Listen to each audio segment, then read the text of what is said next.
Welcome to the Teach Joyfully podcast, where we talk about all things elementary teaching with some mom stuff thrown in. I'm Lisa Burns, a teacher success coach, veteran elementary teacher, and mom of five. I'll be your host. Thanks for joining me. All right, my teacher friends, how often have you done the balancing act of behavior charts, reward systems, individual behavior plans, and other tools to juggle all at once and try to get your students to behave? Well, that's what today's conversation comes in. Erin Jakowski, a mom of three and a pediatric occupational therapist specializing in childhood behavior. She's the developer of the Behavior Breakthrough System, where she helps parents of children with challenging behaviors by empowering them to understand the cause of their child's behaviors and then equips them with the tools they need to make the best decisions to break through that behavior and emerge with a beautiful connection with their child and a peaceful home. Welcome, Erin. Hi, thank you so much for having me. I'm so excited to be here. I am so excited to have you. I can't wait to learn all your strategies because I'm always looking for more. Classroom management is so tricky. And let me tell you, it is so nice to have somebody else's input sometimes into classroom management because challenging behaviors become more and more often in the classroom, don't they? They sure do. I know it's a huge, huge struggle and barrier for a lot of teachers and causes a lot of frustration. And I know there's not a lot of discussion that goes on about that. So I'm so happy to help. In teaching circles, we talk about behavior management and classroom management. They're terms that I've used simply because there aren't any better terms to use, but I dislike what they imply that we as teachers are managing student behavior. We're in charge of it when that's neither true nor our long term goal. So, you talk about behavior as a form of communication. So, can you talk to me about that? Absolutely. And this is where a little mindset shift sort of needs to happen when we're thinking about behavior and talking about behavior and deciding what to do about behavior. So, behavior is communication, and behavior is basically communicating that the child does not have the skills in that moment to meet the expectation that's being placed upon them. In a nutshell, that's what behavior is telling us. It's communicating differently than words. One way I really like to think about this, just in a few words, is to think of the child as reaching out versus acting out. Wow, that's a powerful shift in the way to think, isn't it? It is, it's really powerful. And we know from the latest brain research that this is accurately what is happening. And what's empowering for a teacher or a parent is when we do this mindset shift to reaching out versus acting out. You enter the situation without the resentment, without the power struggle, without the feeling that why is this happening to me type thoughts, and it helps us better be able to help the child. Another way to look at this is the behavior is actually the child saying, "Help me. I do not have the skills I need right now to do what you're asking me to do." So if we think of it that way, we're more in a position to help, right? Right. And another real short one that's really powerful, I think, is it's basically the child saying, "If I could, I would." So if when we can shift our behavior to thinking of those versus this child's purposefully acting out, or this child's attempting to disrupt my classroom, or this child's making a choice intentionally to be defiant, or a child saying, "I want to be bad," or "I can, but I won't." Like, if we can shift from thinking those things to the things I was saying before, we're setting ourselves up to actually be able to help the child do what they need to do in the classroom. Wow. It's such a different way to think of it and to actually understand that a child is reaching out. That puts a whole other spin on it versus acting out is something that seems so intentional and it seems so almost belligerent sometimes versus the child who really says, I can't do this. You need to help me. That's completely different, isn't it?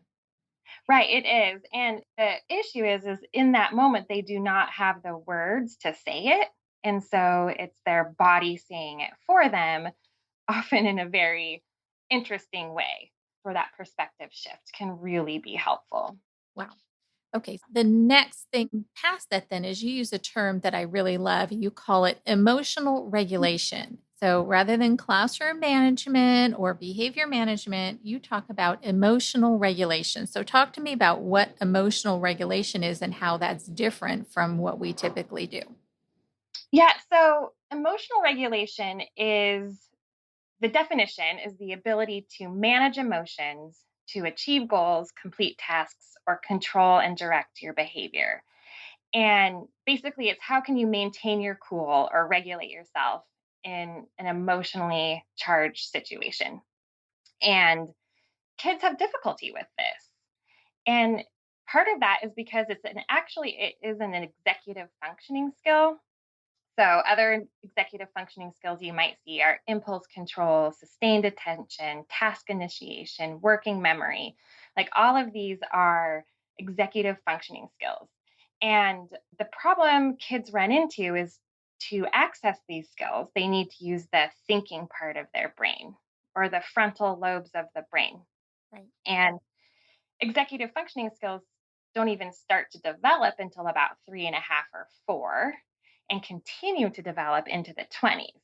So, for the most part, all children in school do not have fully functioning executive functioning skills.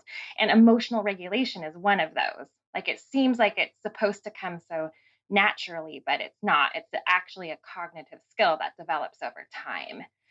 And another part of that is activating executive functioning skills takes more conscious effort for a child or teenager than it does for an adult. So it takes way more energy to be able to access that.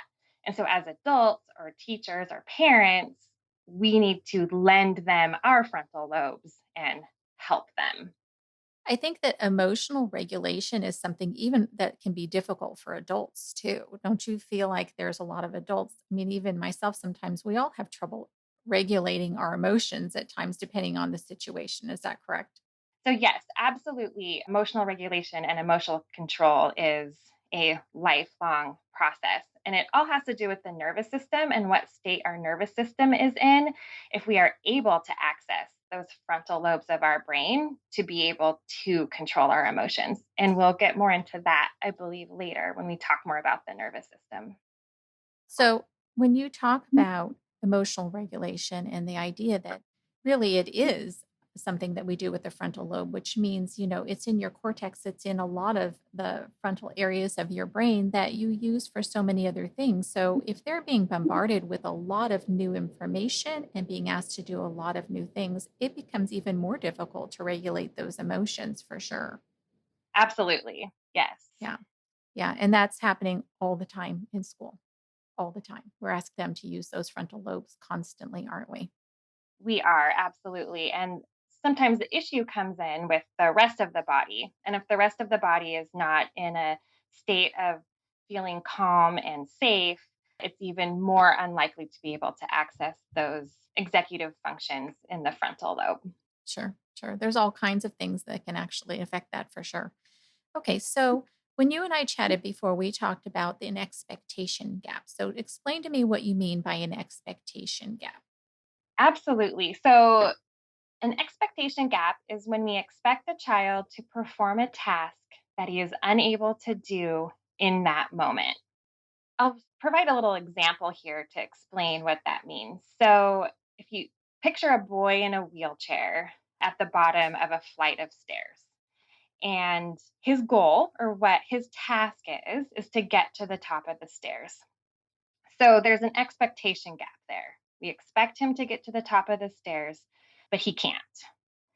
And when we look at expectation gaps with this boy and the wheelchair at the bottom of the stairs, do we tell him to try harder?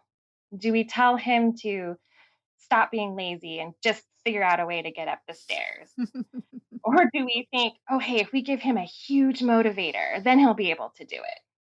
We'll give you a prize out of the prize box at the end of the day if you can get up this flight of stairs. Right. But he still can't do it. There's nothing you could offer him that's going to make him be able to do it because he does not have the skills to get up those stairs. And so, what do we do for this boy? Well, we built him a ramp. So, the ramp is meeting him where he's at and giving him the support he needs to successfully meet that expectation. What the difficulty is, or what we run into, are those expectation gaps that aren't so obvious. Okay, so Right. there's also the boy in the classroom who, for the 10th time, you've asked him to please go back to his seat.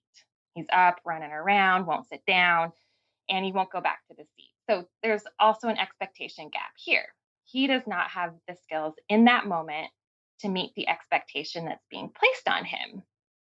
Got it. But we do tell this boy to try harder, and we tell him to stop being lazy. Or we think hey, if you just sit down, you can have a prize out of the prize box at the end of school. But he still can't do it. Just like the boy in the wheelchair couldn't do it, this boy can't do it either, But it's hidden. but it's hidden. So most of the time, this child doesn't get his ramp, like in quotes, his Right. ramp. He continues to be considered lazy, continues to be told to try harder, and is continually clipping down at school or getting in trouble because one day he'll choose to do good and one day he'll be motivated enough to get the motivator. But, why can't this boy have his ramp? Why can't we meet him where he is at and give him the support he needs to meet that expectation, just like the boy in the wheelchair? And that's where behavior charts and those types of things often don't work for a lot of these kids. Mhm. Yes. It's Well, or because they it's right. I've seen so many times as a teacher where they work one day and then they don't work the next day, and you just become frustrated. I know teachers get very frustrated because it seems like, well, it works for a week and then it doesn't work anymore. right. And absolutely, I'm glad you brought that up. And the reason for that is because one day the child may have the skills to meet that expectation, but the next day they may not. And so it's not a lot of times we assume that, well, he did it yesterday. So because he's not doing it today, it means he's choosing not to do it today. Because Got it. obviously he can because he did it yesterday. Right. So But it looks like defiance it or looks like or defiance. It looks like non-compliance, right? absolutely. But what it is, the child's nervous system was different yesterday than it is today. Maybe it had to, and as a teacher, it's a lot harder to figure that out because maybe it was sleep. Maybe there was a fight right before they got to school. So when those stress levels build up, stress takes energy. And when energy is depleted, there's no energy left to access those executive functioning skills Right. like impulse control or emotional regulation. So that's where that difficulty really comes in. And it's really hard for teachers because they don't know everything else that's going on. And they have 25 other kids to Sure. be attending to. Sure. So it does get difficult. There are ways, and I can help with some ways, but it is difficult. I definitely agree with that. So, do you have a process to help parents or even teachers figure out what's going on? Well, let's start with parents and then we can talk about how to apply that to the classroom. Right. Yeah. And it really applies to the classroom automatically too, as well. So the Okay. 5 step process that I talk about, and the first step is to shift the mindset. And we've already talked about that. So that is huge because it allows you to show up with a helping attitude, I guess, Right. versus a control or power Right. type of Right. attitude. And Right. just that is going to make that child's guard come down just a little bit Sure. eventually over time. Yeah. Sure. I always tell teachers that they need to show up with curiosity. If you can come in with a curious mind, then it just changes your mindset automatically because now I love you're that. kind of looking at it with, what's going on here, as opposed to what's going on here. Yeah, absolutely. No, I love that. So the second step in the process is to make sure you yourself are calm and emitting helpful vibes, I guess, Right. versus coming in with the defensive. So making sure you are calm and regulated is the second part. And I know that is a lot easier said than done a lot of the times too. Sure. Sure. The third step in the process is to connect. It's about connecting with the child in the moment and out of the moment. The fourth step is to try to figure out and understand the cause of the behavior. Like, what's the underlying cause? What is that expectation gap? Okay. What do they need in that situation? And then the fifth step is to make a plan. So, what can you do proactively as part of your plan? And then what can you do reactively as part of your plan? So, the Okay. proactive plan would be, what can I do so that it happens less to begin with? Right? Got it. That's what we all want. We just don't want it Right. to ever happen to begin with. So that's the proactive plan. And then when proactive plan doesn't work, because sometimes it just won't, or sometimes it needs to be adjusted, or sometimes you didn't get it right with what the cause was, Sure. which is going to happen, then you have your reactive plan. So, okay, now we're there. Now we're in the moment. Now what are we going to do? Okay. Got So it. those are the two parts of that. Got it. Okay. So that could easily apply to the classroom for sure. Absolutely. Okay, so Absolutely. can you Yeah. give me an example of this process? So you have a child, say you have a student who is refusing to do the work. The day before, maybe they were fine, but now all of a sudden they aren't. And maybe the work is different today, or maybe it's the same, but they're just not getting anything done. And teachers getting very frustrated. And they've got all these other kids in the classroom. And life does move at 100 miles per hour in the classroom. So, what can the teacher do at that moment? Absolutely. So going through the steps of that. So the first step would be just making sure the mindset is right. Just that, okay, this child is refusing for a reason. If he could do this work, he would be doing this work. He's reaching out for my help. So Okay. coming in with shifting the mindset so the mindset is clear. Okay. And then check in with yourself. So am I calm? Are my eyes soft? Is my face soft? What does my voice sound like? Am I going to be interpreted by the child as being sort of an ally or helpful? Or am I going to cause the child to become more defensive Got it. because of how I am presenting myself? Okay. So that would be the second part. And then the third part would be the connection part. And the connection part is so important. Connection has to do with communication. A lot of times we think connection is all about hugging, doing special things all the time together. And that is part of connection, but communication is the huge part of what connection is. So instead of saying to the child, you can do this, you did this yesterday, you can do it. Or, you need to just try and do this. If you do this now, then, recess is in a little bit or whatever.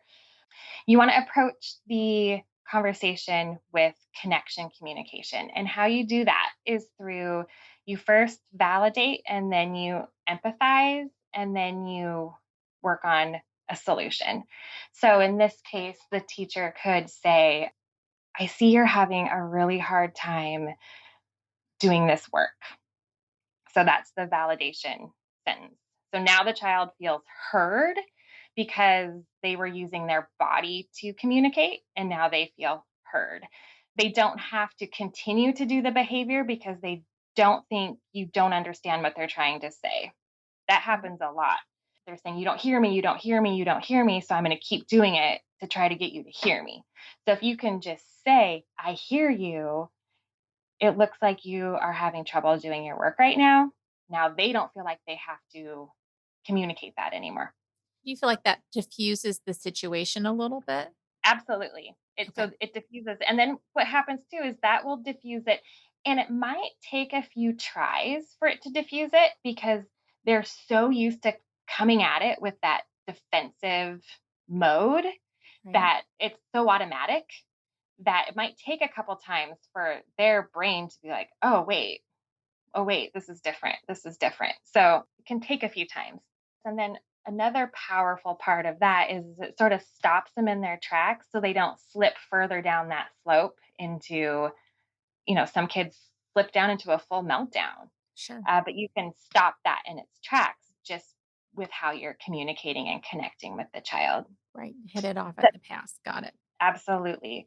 So saying, it looks like you're having trouble doing this work right now. So that's your validation statement. And then your empathy statement is, I get really frustrated when I don't understand the work I have to do too. That makes me really frustrated and a little overwhelmed. So it's just kind of that empathy that, like, yeah, I know how you feel. I've been here before too. And then it's the solution part, and the child can be part of the solution depending on the age. So you could say, is there something that we could do right now to make this easier for you? And sometimes they know and sometimes they don't. Or you can offer suggestions. So you would say, I see this works really hard for you right now. Totally understand that. I get when something's too hard for me, I get really frustrated too. Would it help if we just did, say it's math? Would it help you if maybe you just did the first two rows right now? Or would it help you if you went to a little quieter table or something in the back of the classroom? Would it help if you went and did your work back here? Would and giving some solutions and kind of meeting them where they're at. And as you change this mindset and watch the children, you'll see patterns in what works and what doesn't. And when you offer those suggestions of what might be able to help them, it'll be less of a guess. It'll be more Okay. like, oh, I kind of know what the child needs because I've seen this pattern. And at first, it's kind of a guess. You don't Right. really know, but you work towards getting there. Got it. Got it. Well, and you do have to try some things. And sometimes the situation is different than it's been in the past. And so it might be a new situation and you might have to experiment a little bit with that too. So, Absolutely. And so then the fourth step, we sort of went into it just a little bit, figuring out what's the cause. Like, what's the cause of this right now? So, and this again is where it gets hard for a teacher, but you can do what you can with what you have. So, is it hard because the classroom's a little extra noisy right now? Is it hard because the math assignment looks too long and it looks too overwhelming? Is it hard because something the happened at home, right? yeah, something Right. happened at home? Is it hard because they didn't get enough sleep? Is it hard? There's a lot of reasons why it can be hard, but the ones you can control are like, is this task too hard? Is it boring? Is it they're a really bright kid and they just like don't want to do this because it's just not challenging enough? There's a lot of reasons for that, but it's okay. You kind of just make a guess and move on. Okay. That's all So, you can really do at that point. okay. So, would you take time to ask the child those things maybe after things have settled down and the class is working? If you get a few minutes, is it possible to ask the child later or is it too late because the child won't even remember why it was hard? It depends. So a lot of that has to do on the child's age. So a younger child is not going to be able to remember back. An older child, it's always worth it to ask. A lot of times they're going to say they don't know. And if they say they don't know, it's usually because they actually don't know. A lot of times they do not know, especially if it's sort of a buildup of things. It's sort of like the straw that broke the camel's back Sure. because they didn't get enough sleep. Their nutrition is bad. They're not getting enough movement. You know, Right. they have already had 3 hours of screen time in the morning, all these things that are building up, and that's the straw. But this is where when we get into the plan. So, developing a plan is a two-pronged process. Okay. So, you want to have a proactive plan and a reactive plan. So, with the child we're doing the example with, so he's refusing to do his work. The proactive plan would be, so there's work refusal, he's refusing to do his work. Is is there something about the environment, the task, or the interaction that can be changed? Okay. So those are the three things you're considering when you're looking at this child who is refusing to do his work. So a change in the environment would be, maybe he could do his work in a different part of the classroom, a quieter table in the back, just so that there's less stimulation coming into him. So that would be a change in the environment. A change in the task could be to do less of whatever's being asked of him. That's one way to change the task. Another way to change the task is with the amount of time. So some kids get very overwhelmed with time constraints. So maybe telling this child, hey, don't worry about the time, or we're going to work on this for 10 minutes. How about you work on it for 5 minutes and then go to, and we'll get into this in a second, like go to, a calm down place and just relax for the next 5 minutes. So you can change things about the actual task. And then you can change something about the interaction. And the interaction would be how much support you're giving the child. This is harder for a teacher. For a parent, this would be, do you sit with them? Do you help them? And I know teachers don't always have that time Sure. to do that, but something about the interaction, how you're interacting with them, you can change how you're interacting with them through your communication, Right. etc. So next would be the reactive plan. And the reactive plan is he's refusing, he's not doing it.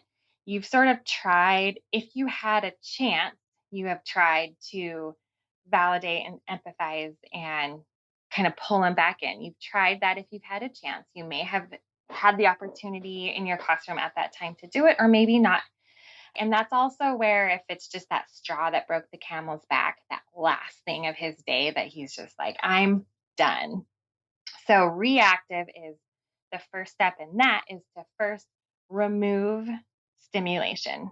So, this is where it'd be great to have just an area in your classroom for the child to go to just get away from it all. And in this area there could be nothing. So, there could be, it's just a space to go and sit. Or some classrooms might have some objects that can be calming or some pictures to look at.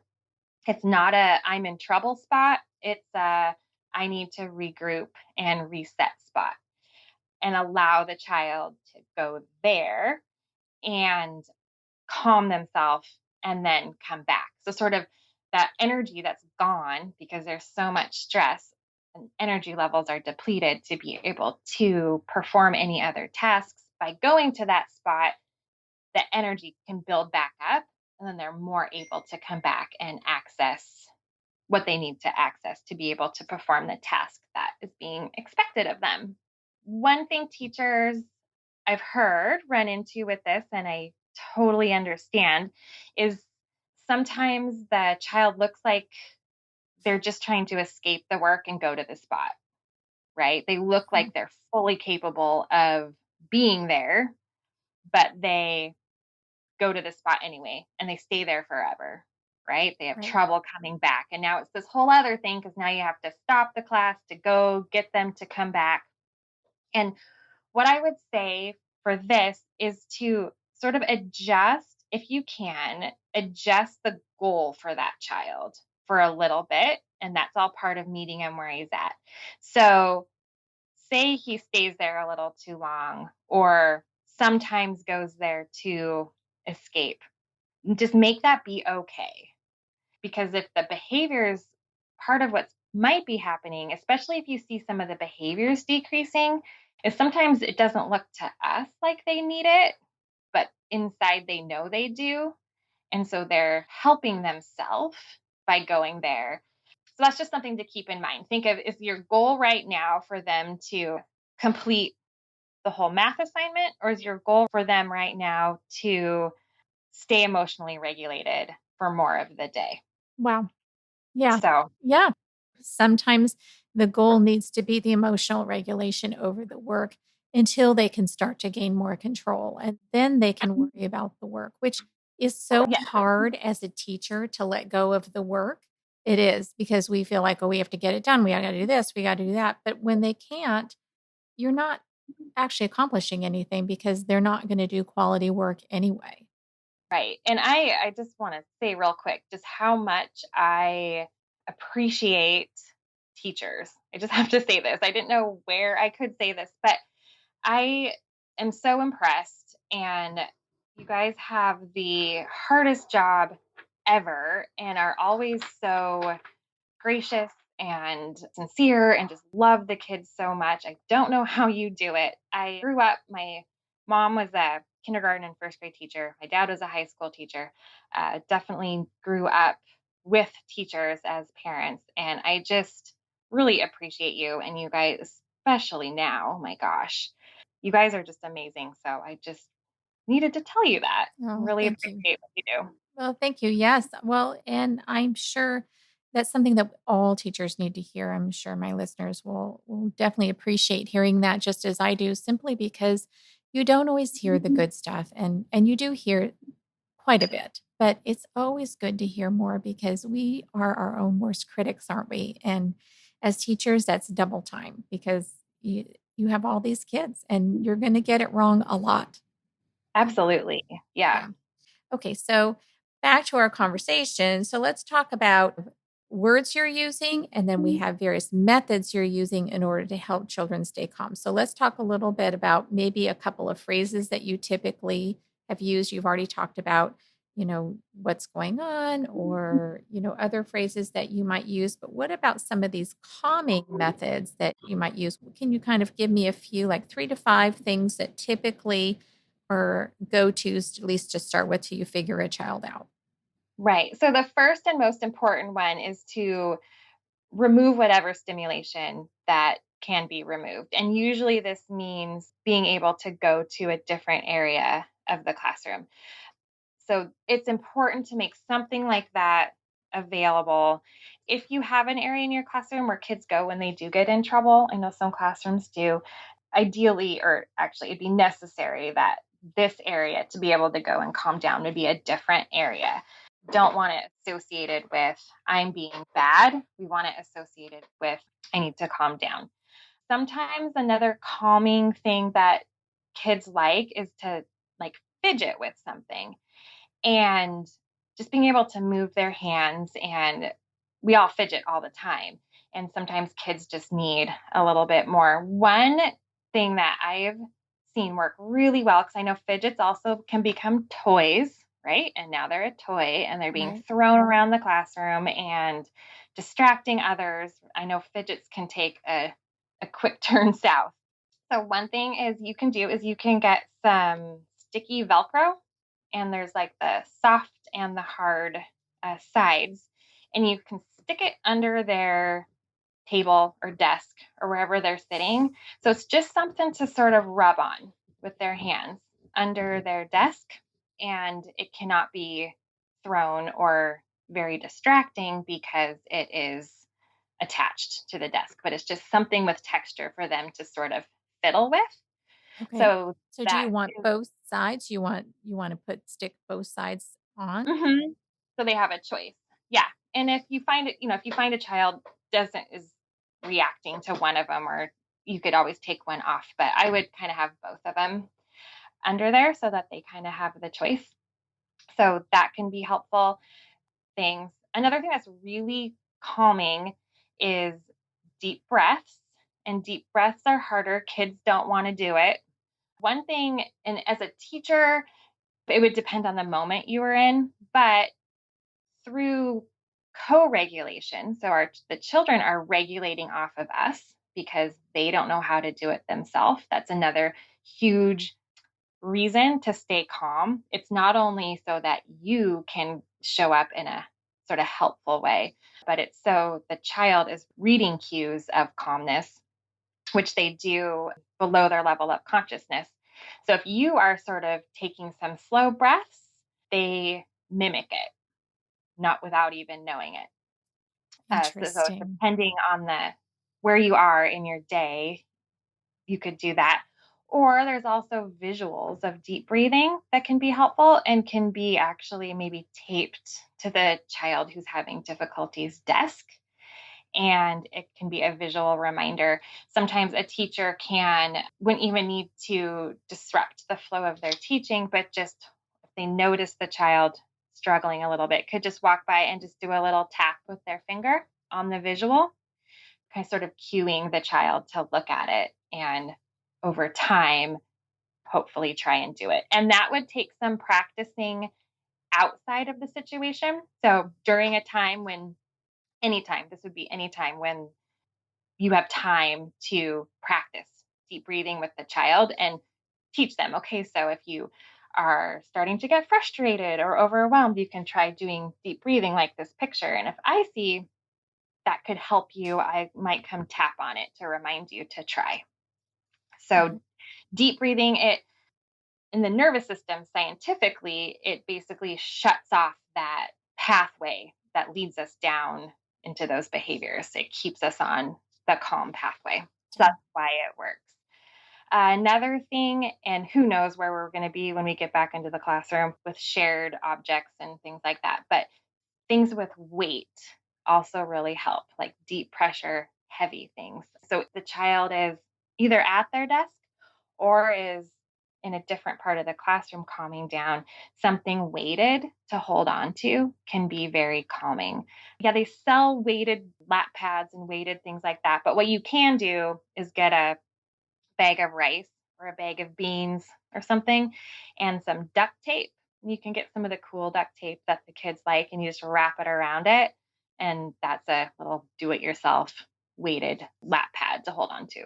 Oh gosh, So, I love that. It's, budget friendly and yeah, it can be cool, and you it's can wash it cool. off too because it's now waterproof. Yeah, absolutely. And well, I can't say this 'cause I'm not a teacher. I would hope that most parents, especially in the state that will probably be going back to school in, if could make one for their child and send it to school. I don't know. I But think it depends on where yeah, you're, absolutely. teaching for sure, but rice is not expensive. You can get Right. a small bag of rice fairly inexpensively, and duct tape, will it add up if you're doing 25? Sure, but you don't need 25. Right. Maybe you just need a Right. few. I know a lot of teachers do like little reading buddies, they do stuffed animals, but the Mhm. way things are going, we may or may not be able to use stuffed animals in the Right. classroom. And Right. so knowing that, because normally I would have said, you could open up the bottom of a stuffed animal and load it full of rice Can and absolutely. make it a That's a weighted great stuffed idea. animal, but we may or may not be able to use those. And then once you get rice into it, you certainly couldn't wash it because it would turn into a hot mess. So Yes, it would really fast. okay. So those are great suggestions. I love that they're so doable and so simple. That just makes life so much easier when you feel like there's a couple of quick wins for sure. And I know there's weighted vests and weighted blankets and things, but a lot of that really doesn't work in the classroom. So to have something that is just kind of cool looking and you can hold it in your lap and kids can fidget with it even a little bit like a bag of rice, that's pretty cool. Yes. Yeah. Okay. It can be really helpful. So you talked about co-regulation, the idea that students are feeding off whatever we're doing. So if we get ourselves into that sighing and deeper breathing, they just by being near us can start to mimic that even subconsciously, which is, may or may not happen, but anything you can do to kind of get that going is obviously very helpful. So let's talk about the nervous system and that all these sensory difficulties. We have so many children who have all kinds of sensory issues. And this is becoming almost the norm as opposed to, just a few kids. It's a good majority of kids. So let's talk about, how the nervous system plays into all of this. Absolutely. So the nervous system, we'll talk about it in kind of two different ways. So our nervous system has a green pathway, we'll call it green pathway, and a red pathway. So it's actually the sympathetic and parasympathetic nervous system, but we'll talk about them as the green pathway and the red pathway. So the green pathway is where we want to be. So it's where we're calm, we feel safe, we feel unstressed, we can access those executive functioning skills. We can access our frontal lobe and make decisions and make choices. The red pathway is the pathway we shoot down when we feel threatened or unsafe. And it is what leads into fight or flight responses. Okay. And a lot of the behaviors we see are fight or flight responses. Our bodies saying, I feel threatened, I feel unsafe. And those are perceived. It does not always mean that the body is unsafe or is threatened, but for some reason, the nervous system is perceiving what is happening as threatening or unsafe. So we have our green pathway and our red pathway. And then we also have, and we've talked about this sort of already, but we have our upstairs brain and our downstairs brain. And our upstairs brain is where those executive functioning skills are. Those are our frontal lobes, and those are where we think, we make choices, we control impulses, we sustain attention, we can listen to logic, we can listen to reason. Like all of those things take place in our upstairs brain. And our downstairs brain is our reacting brain. And it's the part of our brain that basically its job is to keep us alive. What this means is, and how this upstairs brain, downstairs brain, green pathway, and red pathway tie together is when we're on our green pathway, our upstairs brain is on, and when we're on the red pathway, our upstairs brain is off. So we're not unable to listen to logic, we're unable to listen to reason, we're unable to make good choices, unable to manage our emotions.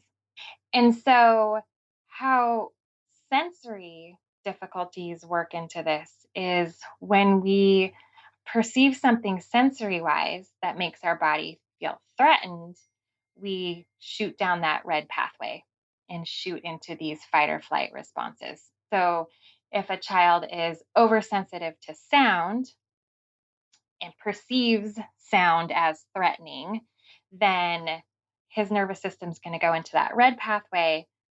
Upstairs brain is going to turn off.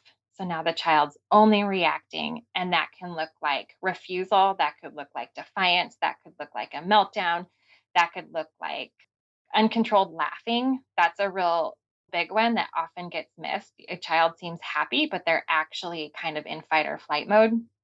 There's a ton of sensory things that can do that. So it can be sound, it can be touch, it can be visual stimulation, just being overstimulated by the visual environment, or it can be movement related. The sensory piece is huge. And when we're looking at that fourth step in the steps to figure this out, that's one of the big things that can be that underlying cause. What's causing this behavior? Many times it can be something sensory. Now, also sensory, sometimes, just as an occupational therapist and doing what I do, a lot of times sensory, it's sort of become the new one to jump to, right? So any behavior difficulty is sensory. Well, it might be, but it could be. Sometimes it's one of those executive functioning skills. So, like ADHD, let's think about ADHD for a minute. ADHD kids, there sometimes is a sensory component, but there's sometimes not. But a child who, but the symptoms look so similar. Like true ADHD is looked at as a delay in executive functioning skills versus sensory. A lot of sensory strategies don't work with ADHD kids because that's not the cause of their behavior challenge, even though it looks the same as a child with sensory difficulties looks, if that Got makes it. sense. Mhm. Sure. So, yeah, and ADHD, just when we're looking I'll bring this up now as we're looking at expectation gaps with ADHD, their brains function at about 2 years lower than their age.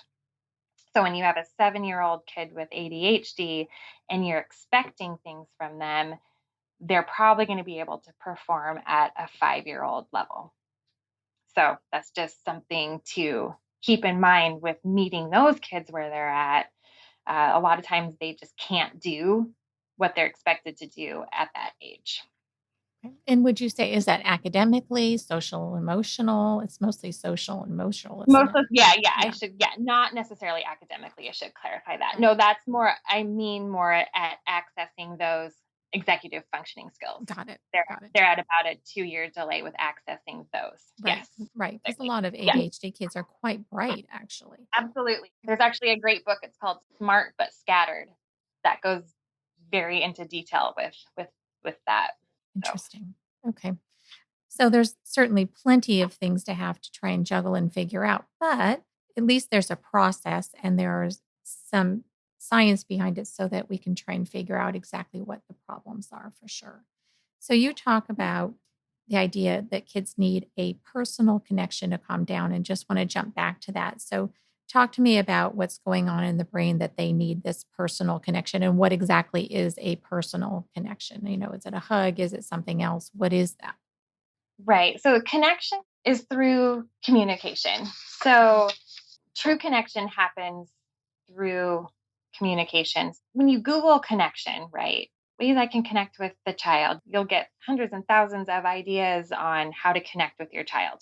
And they all have to do with bake a cake, play a game, have a dance party. There are these little things where you would have this individualized time with the child to connect with them. But true connection happens, and this is actually good news for teachers. Yeah. True connection happens with all day, everyday communication. As a parent, if we look at, well, I read with them at night, I spend 15 minutes here, 15 minutes there. But if you spend the rest of the day saying, stop that, don't do that, do this, don't do that, can't believe you did this, you should do that. And those are very disconnecting statements, right? Connection is built through how you communicate with the child throughout the day, which for teachers would be good news because you don't have time to sit and do things individually with all your children, That's right. obviously. That's right. That's pretty obvious. Looking at how you communicate. So instead of saying, stop whining and get dressed right now, you could say, I see you're having a hard time. Let me help you. The same situation, but it's how you say it. Sure. So if you don't turn that tablet off right now, it's gone until tomorrow. It's hold on, I know you struggle with this. Let's figure this out. So it's changing the words. And every time you communicate with your child or your student, it's either strengthening connection or weakening connection. So, Right. how can you say things that are more connecting throughout the day?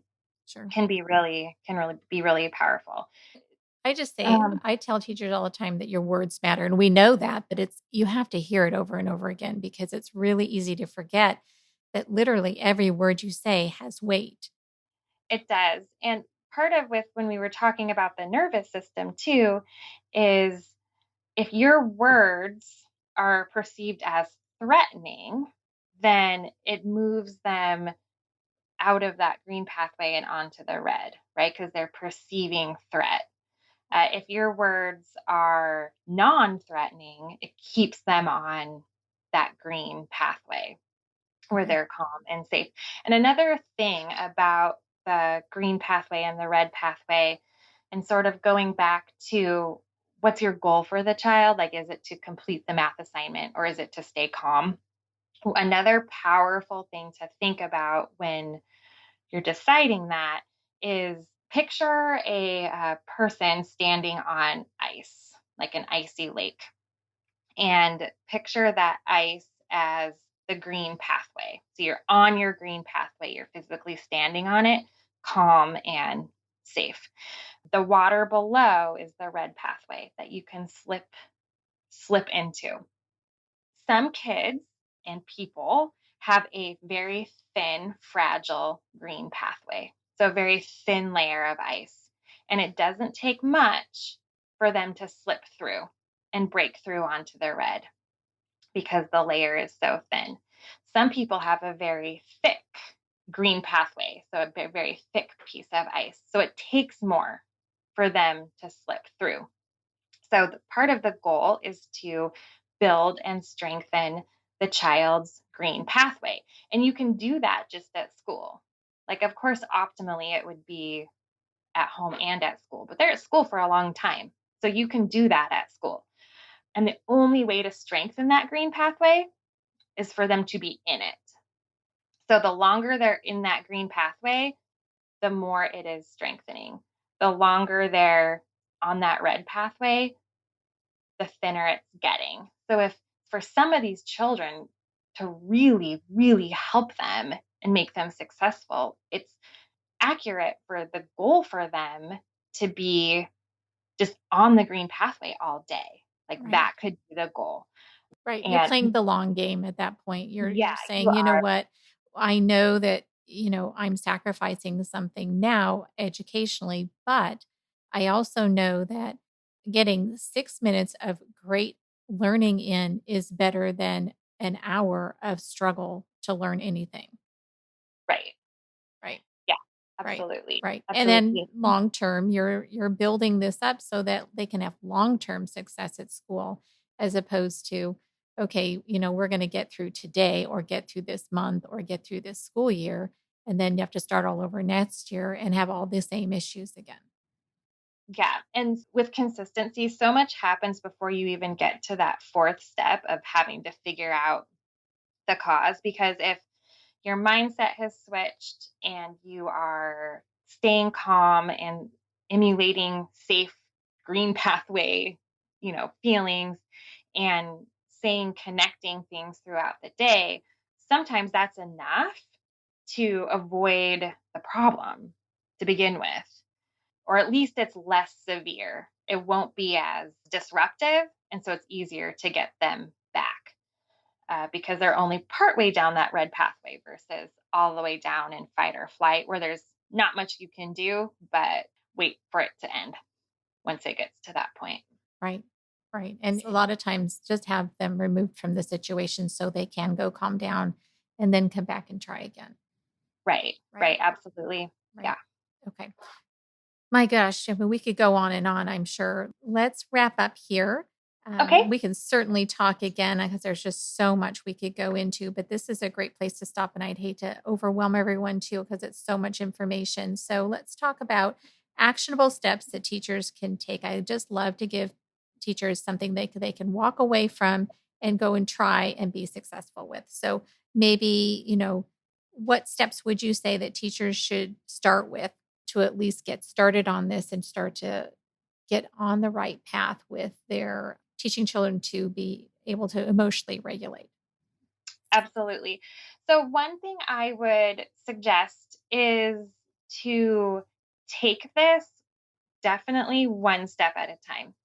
So you can't, if you say you have, I don't know, 5 children with challenging behaviors in your classroom, and each 5 of them is demonstrating 5 different challenging behaviors, right? Right. So to walk into the classroom and be like, okay, I'm going to help every behavior with every child right now is completely overwhelming and impossible. So what I would do is like pick to start is pick a child and pick one event that causes trouble. So if it and an event is not refuses to follow directions, that would be too broad. But like Johnny always refuses to do his math and just focus on math time with Johnny, just for to get yourself going and practice. Because if you're trying to practice with everybody at the same time, every behavior, it's going to get really, really overwhelming. So I would definitely like practice practice with a couple kids for a couple behaviors. Does that make sense? Yeah, it does. It does. It Okay. makes perfect sense. So, yes, break it Okay. down just like we do with kids. You break things down into manageable steps. Breaks it down to a manageable step because we're training ourselves too, aren't we? Right. Absolutely. Okay. So that would be sort of when we're trying to the step for looking at a specific behavior. And then I would just practice the changing in mindset, keeping yourself calm, and connection statements. So, and those three are so powerful in and of themselves. They take time to make that shift, but in the classroom, they don't take extra time, if you Right. will. And that's And important, I think, too, because I think sometimes it always feels like one more thing to do, but if it's not right, really taking any more time because you're already going to say something. So you might right, as well plan ahead. And I do tell teachers to plan ahead. You might as well plan ahead and have a few things ready that you can say so that in the heat of the moment, one, you can work on remaining calm and then you'll have the right words to say too. right. Third, I would the biggest thing, I would have a spot in the classroom that is for a place to go to be able to reset or calm down. Calm down is hard because kids have been told to calm down a lot. Right. Calm down, calm down, calm down. So that sometimes for some kids has a negative feeling about it. So a reset spot is one name that I've heard that's pretty good. My kids' class, they call it the peaceful place, Okay. which is another good one. But just a place to go that you're not going to be in trouble. You're not going to be in trouble. No one's really going to be talking to you because talking is another form of stimulation. So no one's really going to be talking to you, and you can sort of stay there until you feel ready to come back. And then the teacher in that case too could, if the child's staying in that spot for too long, when there's a break in instruction or a break in what's going on, could then go check on the child and, are you ready to come back? I saw you were really frustrated. I would be too. Is there something that I could help you with? So that's another Right. time you can do those is at a break. Okay. Awesome. Yeah. I think those are great steps and they're very doable. And it's a great place to start for sure. All right. Okay. So, Erin, how can my listeners find you? My website is erinjakowski.com. So you can find me on my website and also on Facebook. Erin Jakowski, you can search for that and find me on Facebook. And then I also have a Facebook group where we talk about this stuff all the time. And I would love for you to come join that. And it is called Behavior Breakthrough Community. So you can Nice. search for that and find me there as well. Awesome. We'll get those links into the show notes and we'll make sure that everybody has access to those. I'm sure that they'll have lots of questions. So thank you so much, Erin. I have so enjoyed talking to you and I've certainly learned a lot. And I'm excited to put that into practice. So have a wonderful day. Thank you for joining me. Thank you for having me. So that's it, my teacher friends. I hope you enjoyed today's conversation as much as I did. And I also hope that you're walking away with something of great value that you can actually use in your classroom. Thanks so much for joining me today. If you liked today's episode, I'd love it if you'd go to Apple Podcasts or wherever you listen and leave a review. And while you're there, hit the subscribe button so you'll never miss an episode. You can continue the conversation online with me in my Facebook group, the Teach Joyfully Podcast Community, where elementary teachers can connect, get help, and encouragement for all kinds of education and parenting topics. You can find the show notes and the links to all the resources mentioned in today's episode on my website at www.hopeineducation.com/podcast. And remember, a happy teacher is a good teacher. So teach joyfully and take care of you.